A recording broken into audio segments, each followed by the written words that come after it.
بسم اللہ الرحمن الرحیم نحمدہ ونصلی علی رسولہ الکریم اما بعد فاعوذ باللہ من الشیطان الرجیم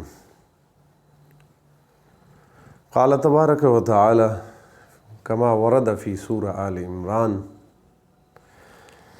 لعنت اللہ علی الکاذبین صدق اللہ العظیم۔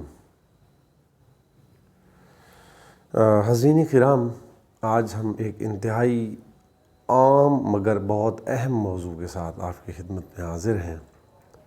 بظاہر یہ موضوع اتنا اس پہ بولا گیا، اتنا اس پر بحث ہو چکی معاشروں میں، سماج میں، کہ یہ محتاج تعارف نہیں ہے۔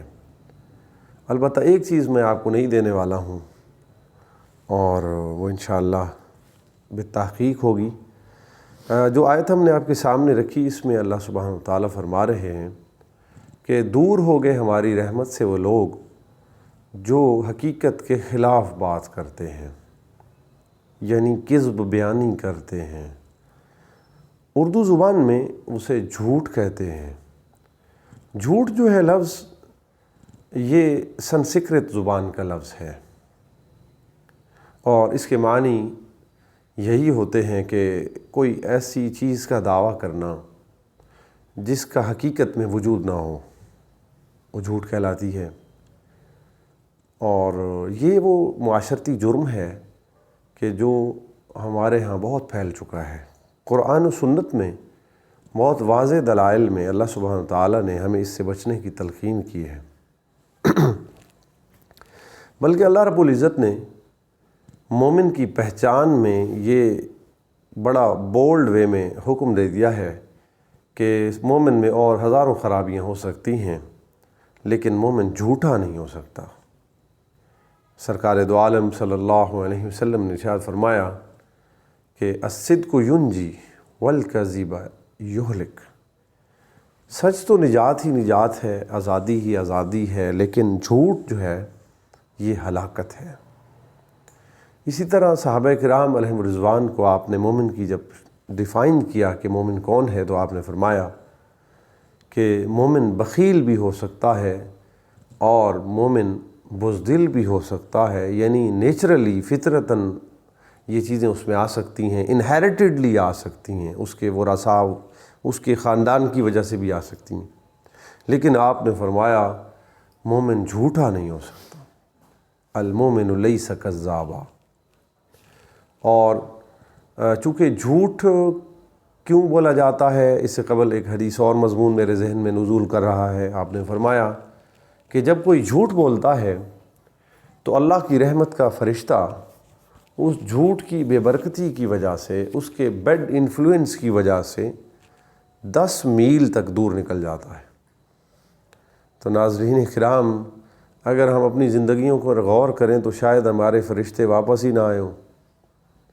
جو کام ہم نے صبح شام لگا رکھے ہیں، ہمارا تاجر بھی جھوٹ بولتا ہے،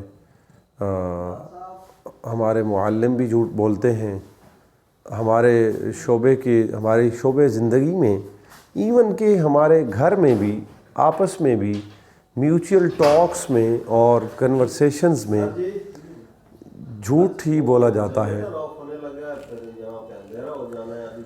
تو یعنی کہ کوئی چیز ایسی، کوئی زندگی کا ایسا شعبہ بچا ہوا نہیں ہے، ایون کہ مساجد میں بھی ہم آپس میں کذب بیانی سے کام لیتے ہیں۔ جب ہمیں اپنے مفاد کا تحفظ ہوتا ہے، بلکہ معذرت کے ساتھ بعض دفعہ تو ہم غیر ارادی طور پر بھی جھوٹ کا، عادتاً بھی جھوٹ بولتے ہیں، اور اس کو حضور نے ایک حدیث میں بیان فرمایا ہے کہ ایک شخص جھوٹ بولتا رہتا ہے یہاں تک کہ اب وہ سچ بھی بولنے لگ جائے تو اللہ کے یہاں اسے کذاب لکھ دیا جاتا ہے۔ اعاذنا اللہ من۔ تو جب بھی بولیں خوب اپنے الفاظ کو تولیں، اور سب سے بدترین جھوٹ وہ ہے ایک حدیث کے مفہوم کی روشنی میں جس میں سچ بھی شامل ہو، یعنی بات کو ایگزیجریٹ نہ کریں۔ اللہ رب العزت سے امید کرتا ہوں کہ اللہ سبحانہ و تعالی ہمیں سچ کے ساتھ ہمیشہ زندہ رکھیں۔ سچ تو نجات ہے، سچ تو زندگی ہے، سکون و راحت ہے۔ اور کچھ مقامات پہ جھوٹ کی ایک قسم ہے جس کو اجازت دی گئی، لیکن وہ بھی شرط جب ختم ہوگی تو اجازت ختم ہو جاتی ہے۔ دو لوگوں میں اگر لڑائی کا معاملہ ہو اور ان کو درمیان صلح کروانی ہو تو وہاں ننگے سچ کی اجازت نہیں ہے، بلکہ بات کو لپیٹنے کی اجازت ہے، لیکن جھوٹ نہیں۔ وہاں توریہ کا لفظ حدیث میں آیا ہے۔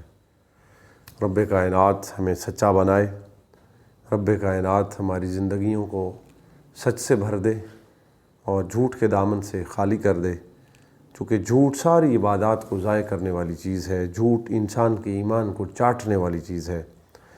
ہمارا چینل مشاہدہ بھی کریں، اور جھوٹ ریٹن بھی ہوتا ہے، ایک کام نہیں کیا گیا، فیک دیکھا نہیں گیا، اس پر کوئی اور رائے دے دینا۔